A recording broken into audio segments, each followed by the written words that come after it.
Assalamualaikum everyone, welcome back to my YouTube channel. In the previous video we learned about functions in Python and how to define and call them. Now here is an important question. If we create a variable inside a function, can we use it outside? आपके पास एक important question है कि अगर हम variable बनाएं function के अंदर तो उसको हम लोग बाहर वेरिएबल को यूज़ कर सकते हैं. So in today's video we will learn variable scope in Python including local and global variable in a very easy way. So let's get started. First of all, understand what is variable scope. Variable scope mean where a variable can be used in a program. Variable scope मतलब ये होता है कि हम लोग variable को कैसे use करेंगे प्रोग्राम के अंदर. ये हमें बताता है कि वेरिएबल कहाँ एक्सेसिबल है और वेरिएबल कहाँ एक्सेसिबल नहीं होता. तो वेरिएबल स्कोप में दो तरह के वेरिएबल आ जाते हैं. एक लोकल वेरिएबल आ जाता है, दूसरा ग्लोबल वेरिएबल आ जाता है. तो ओके, तो सबसे पहले हम लोकल वेरिएबल का समझते हैं. लोकल वेरिएबल जो होता है ना, वो हम लोग क्रिएट करते हैं फंक्शन के अंदर, और ये फंक्शन के अंदर ही उसका यूज़ कर सकते हैं. वो फंक्शन के बाहर ना तो उसकी वैल्यू चेंज कर सकते हैं, ना फंक्शन के बाहर उसको हम प्रिंट करवा सकते हैं. सिर्फ उसको हम फंक्शन को बाहर कॉल करवा सकते हैं तो उसकी वैल्यू सिंपली बाहर प्रिंट हो सकती है. ओके, यहाँ पर एक एग्जांपल हमने जो है फंक्शन क्रिएट किया, उसका नाम रखा है माई अंडरस्कोर फंक्शन. ठीक है, x इज इक्वल्स टू 10. ये एक लोकल वेरिएबल है जो कि हमने फंक्शन के अंदर ही बनाया है. उसको हम बाहर यूज़ नहीं कर सकते, ना उसकी वैल्यू बाहर चेंज कर सकते हैं. ठीक है, माई अंडरस्कोर अच्छा प्रिंट एक्स हमने करवा दिया कि भाई प्रिंट करवाएं, और मैं यहाँ पर इसको कॉल करवा रही हूँ. माई अंडरस्कोर फंक्शन को मैं कॉल करवा रही हूँ. मैं इसको शिफ्ट एंटर दबाऊँगी तो मेरे पास 10 इसका आंसर आ जाएगा. अब इसके अंदर क्या होता है कि अगर मैं इसको बाहर प्रिंट करवाना चाह रही हूँ, अंदर के बजाय मैं बाहर इसको प्रिंट करवाना चाह रही हूँ, तो ये बाहर एक्सेसिबल नहीं है. इसको मैं बाहर एक्सेस नहीं कर सकती, बस इसको मैं कॉल कर सकती हूँ. इसका मैं चला कर दिखाती हूँ. तो इसके अंदर आपके पास एरर आएगा कि X is not defined. X define ही नहीं है, क्योंकि एक्स एक जो है यहाँ पर मैंने अंदर फंक्शन का डिफ़ाइन किया हुआ है, बाहर डिफ़ाइन नहीं किया हुआ. अगर मैं बाहर डिफ़ाइन करती तो जो है मेरे पास एरर नहीं आता. ठीक है, अब हम ग्लोबल वेरिएबल के बारे में पढ़ते हैं. ठीक है, ग्लोबल वेरिएबल क्या होते हैं? Global variables created outside a function. हम फंक्शन के बाहर उसको बनाते हैं, उसको हम फंक्शन के अंदर भी बाहर भी कहीं पर भी हम प्रोग्राम में इस्तेमाल कर सकते हैं. अब जैसे कि x इज़ इक्वल्स टू 20, ये ग्लोबल वेरिएबल है, मैंने फंक्शन के बाहर उसको बनाया है. डेफ माई अंडरस्कोर फंक्शन, ठीक है, प्रिंट x. अब मैं फंक्शन के अंदर भी उसको यूज़ कर रही हूँ, उसको प्रिंट करवाने के लिए माई अंडरस्कोर फंक्शन में उसको कॉल करवा रही हूँ.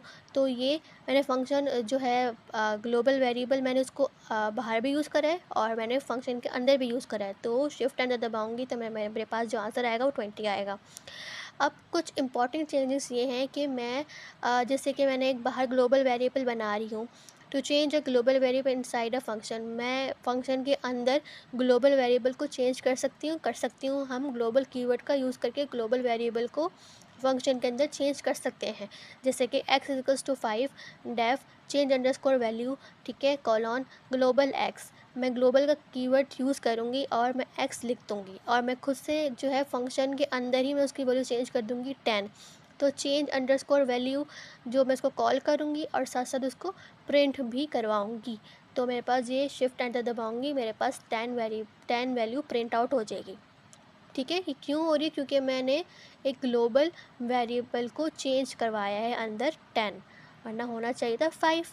ठीक है, अगर मैं सिंपली जो है सिंपल मैं लिख देती इस तरह का प्रोग्राम लिख देती, प्रिंट करवाती, तो मेरे पास 20 आ जाता. ठीक है, और अगर मैं अंदर में चेंज कर दूँ, अंदर मैं फंक्शन के अंदर इनसाइड चेंज कर दूँ ग्लोबल x लिख के, x इज इक्वल्स टू 10 लिख कर, तो मैं बाहर उसको प्रिंट करवाऊँगी तो बाहर प्रिंट हो जाएगा. ठीक है, तो ये थोड़ा सा कॉम्प्लेक्स होता है, और हम इम्पॉर्टेंट कॉन्सेप्ट ये समझते हैं कि लोकल वेरिएबल को हम ज़्यादा प्रेफर करते हैं, वो ज़्यादा बेटर होते हैं ग्लोबल वेरिएबल से. ठीक है, क्यों होते हैं कि in most cases local variable are better than global variable. Why? Local variable they are safe, can not be change by other part of program. इसको हम प्रोग्राम के बाहर इसको हम चेंज नहीं कर सकते. They reduce error and confusion, ये एरर और कन्फ्यूजन को रिड्यूस करते हैं, कि हमारा कोड को क्लीन बनाते हैं और ऑर्गेनाइज बनाते हैं लोकल वेरिएबल, ठीक है। ईजी टू डिबग, हम आसान होता है उसको डिबग करना, और प्रॉब्लम ईजीली फाइंड हो जाता है कि कहाँ प्रॉब्लम है। ग्लोबल वेरिएबल रिस्की होता है क्योंकि हर function, any function can change, कोई सा भी फंक्शन उसको चेंज कर सकता है। जैसे कि मैंने यहाँ पर एक फंक्शन बनाया, उसको मैंने चेंज कर दिया, फिर मैंने दूसरा फंक्शन बनाया, उसको उसकी वैल्यू मैंने यहाँ पर मैं यानी यहाँ रखी थी, मैंने वहाँ पर कोई मतलब यहाँ पर मैंने 10 चेंज कर दी, दूसरी में मैंने 20 चेंज कर दी। तो फाइंड आउट करना तो मुश्किल हो जाएगा ना, प्रॉब्लम्स आ रही हैं तो उसको हम बग्स क्रिएट होना शुरू हो जाएंगे, ठीक है। तो लोकल वेरिएबल और ग्लोबल वेरिएबल क्या डिफरेंस है कि लोकल वेरिएबल जो है फंक्शन के अंदर यूज़ होता है और ये बाहर यूज़ नहीं होता। ग्लोबल वेरिएबल फंक्शन के आउटसाइड बनता है, ठीक है, और इसकी लिमिटेड एक्सेस होती है, जबकि यहाँ पे अवेलेबल होता है हर जगह। ये ज़्यादा सेफ़ होता है या ज़्यादा लेस सेफ़ होता है, ये बेटर होता है कोडिंग के लिए, और ये हमारे पास कभी कभी एरर्स भी दे देता है। Okay, so the conclusion is, हमारे पास जो कंक्लूजन है वो ये है कि रियल लाइफ एग्जांपल से आप समझें तो लोकल वेरिएबल आपकी क्लासरूम के नोट्स हैं जो सिर्फ आपका ही है और वो सिर्फ आप ही यूज़ कर सकते हैं। ग्लोबल वेरिएबल क्या है, स्कूल नोटिस बोर्ड है, जो कि जहाँ पर सब लोग देख सकते हैं वो नोटिस बोर्ड, सब लोग उसको यूज़ कर सकते हैं। Thank you for watching.